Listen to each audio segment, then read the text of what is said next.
From previous video, we learned how to visualize time series data through Excel with the help of line chart. On this second video of time series data visualization, we will learn how to visualize time series data with bar chart. So stay tuned.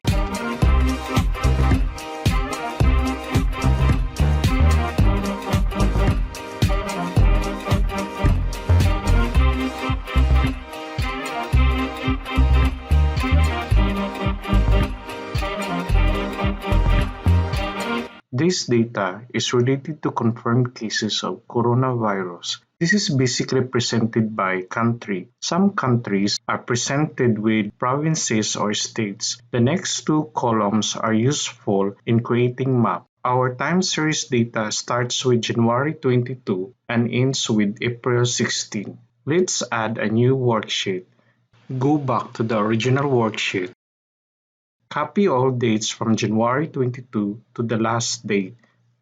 Paste it on the second worksheet. Adjust the column width.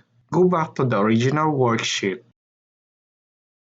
We will compute total cases per day by using Excel sum function. Copy and paste the formula to the last date. This means that there are 555 cases in January 22 and goes up to 654 on January 23. Copy the numbers.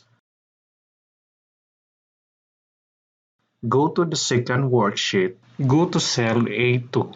At Home tab, click the arrow down of Paste icon. Go to Paste Values and point to the first one, then click it. Now you have the number of confirmed cases in almost 3 months. To create chart, select the dates and the numbers. Go to Insert tab, then Bar Chart. Under 2D column, select the column or bar chart. Move the chart, enlarge it, make it longer or stretch the chart to the right. As you see, the bars are too thin and far from each other. To adjust the distance between bars, click any of the bars. Right-click the mouse. Select Format Data Series. A box named Format Data Series will appear. Under Series option, adjust the gap width. Now, the size of the bars widen and gap between them become lesser. Bars between January 22 to early February are too small that it is very difficult to see. To solve that, go to Effects. Click the arrow of Glow. Change the color into yellow. Increase the size of the glow. Now, bars between January and early February are more visible than before. Increase the transparency to minimize the yellow color. To change the design of the bars, go to 3D format. Click the arrow of top bubble. Choose the fifth one. Click the arrow of lighting. Select the second one. Now the bars have some 3D effect. Go to Fill and Line. Under Fill, change the color.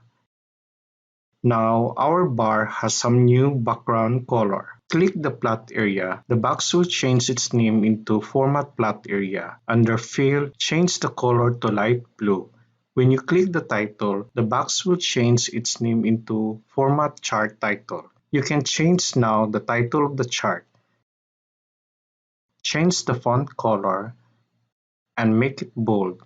Now, let's analyze the data. If you point the mouse on April 16, you will see that the total confirmed cases is 2,152,646.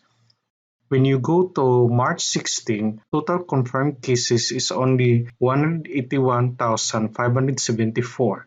This means that within 1 month, coronavirus cases grow by almost 12 times. That's it.